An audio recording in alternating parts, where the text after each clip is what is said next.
హైదరాబాద్ లో కన్సల్టేషన్ మరియు 3,500 రూపాయల colour Doppler test Avis hospitals లో ఉచితంగా పొందండి.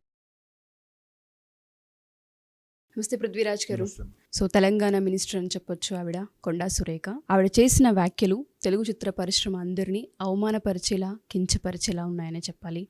ఆవిడ నిన్న మాట్లాడిన మాటలు మీడియా ముఖంగా మనం వింటే చాలా దారుణంగా ఉన్నాయని చెప్పొచ్చు.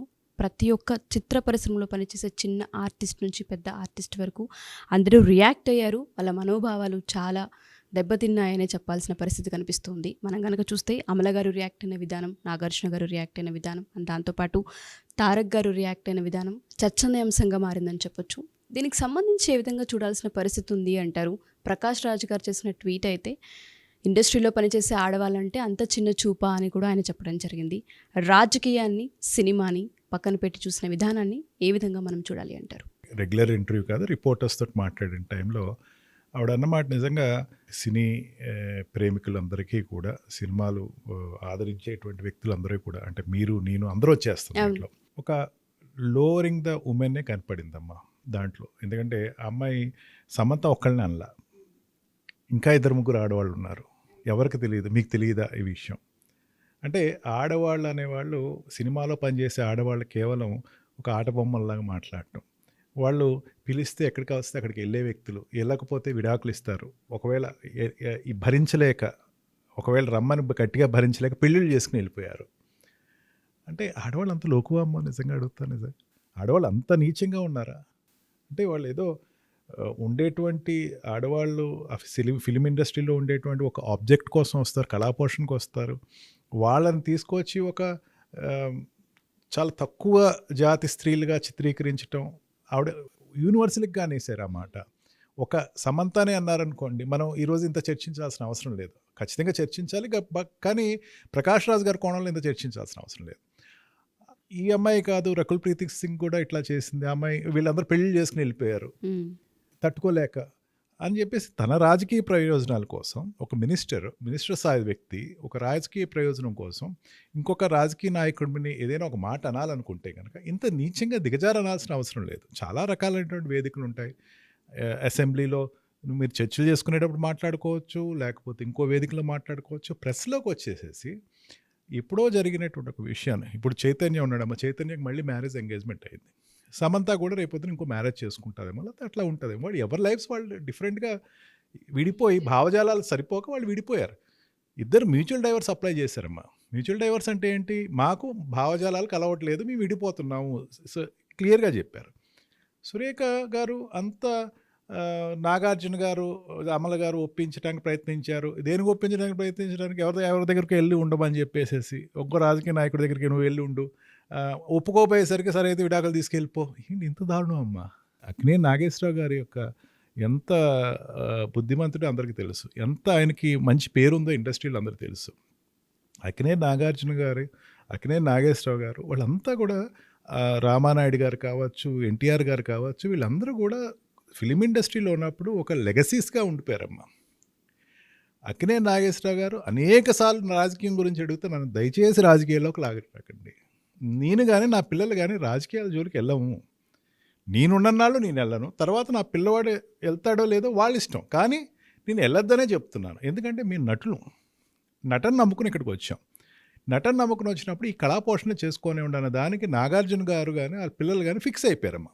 అటువంటిది వాళ్ళ కుటుంబాలని ఏదో ఒక బిజినెస్ యాక్టివిటీలో, ఒక అన్కన్వెన్షన్ గొడవలోకి వచ్చేసరికి, ఇది ఇదివరకే జరిగింది, దానికోసం ఆవిడని, సమంత గారిని ఇట్లాగా ఎవరు కోడల్ని ఇట్లా వెళ్ళమని చెప్పేసి అన్నారు, ఆవిడ వెళ్ళలేదు, అందుకని విడాకులు చేసి, ఎంత ఇదమ్మా. నిజంగా ఈ మగవాళ్ళు మాట్లాడుకుంటూ వేరమ్మా.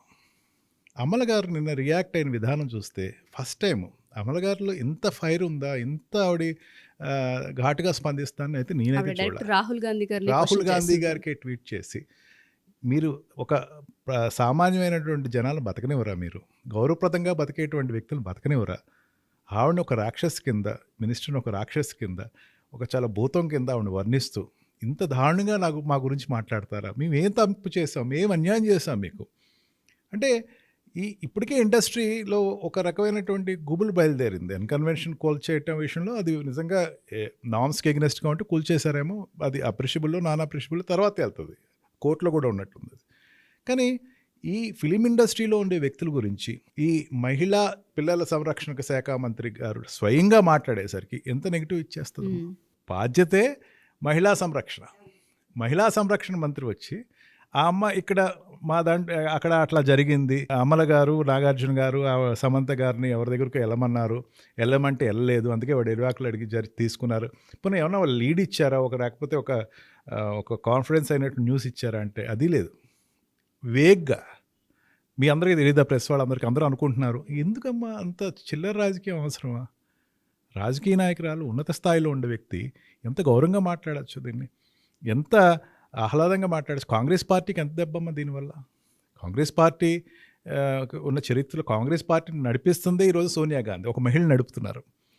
ఒక మహిళ నడుపుతున్న ఒక పార్టీలో ఒక మహిళ ఉండి ఇంకొక మహిళల గురించి అంత చులకనగా చాలా తక్కువ స్థాయిలో మాట్లాడి వాళ్ళు పడుపు వృత్తితో ఉండే వ్యక్తులు అందరినీ అమ్మ నిజంగా నేను అక్కడితో ఆగలేదమ్మా. అక్కడ స్టేట్మెంట్ ఆవిడ వరకు వచ్చేసరికి ఏదో రాజకీయం నిజంగానేమో అనుకో.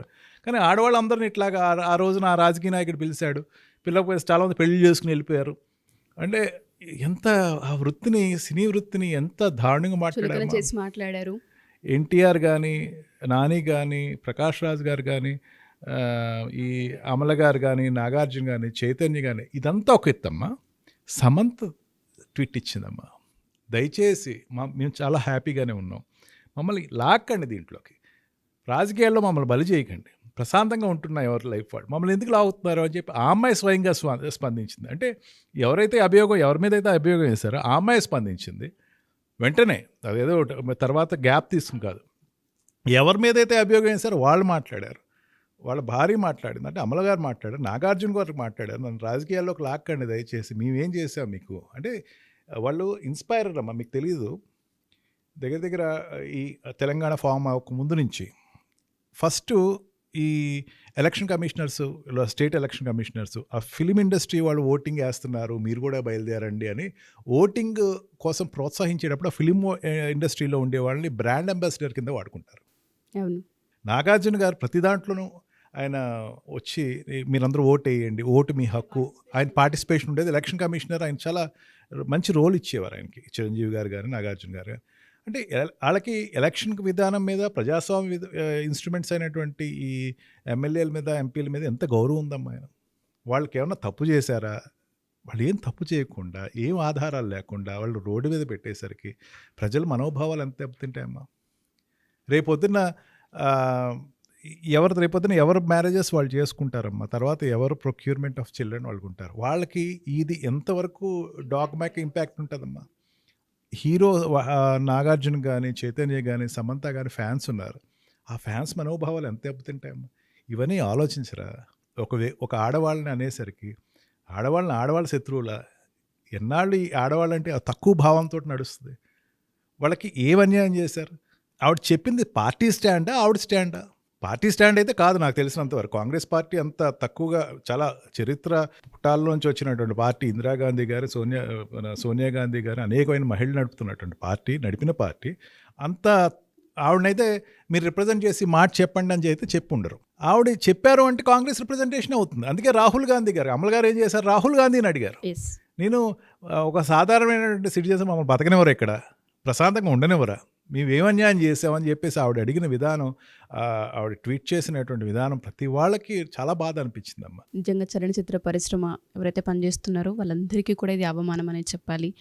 వాళ్ళు ఏదైతే కోరుకుంటూ ఉన్నారో ఆవిడ మాటలు రివర్స్ తీసుకోవాలని ప్రతి ఒక్కరు అదే ట్వీట్ చేయడం కూడా జరిగింది. ఏదో ఆవేశంగా చెప్పేసి ఉన్నారేమో, అది వెనకాల వెంటనే తీసుకోవాలని కోరుకుందాం. డెఫినెట్గా sir. Thank you sir. Thank you.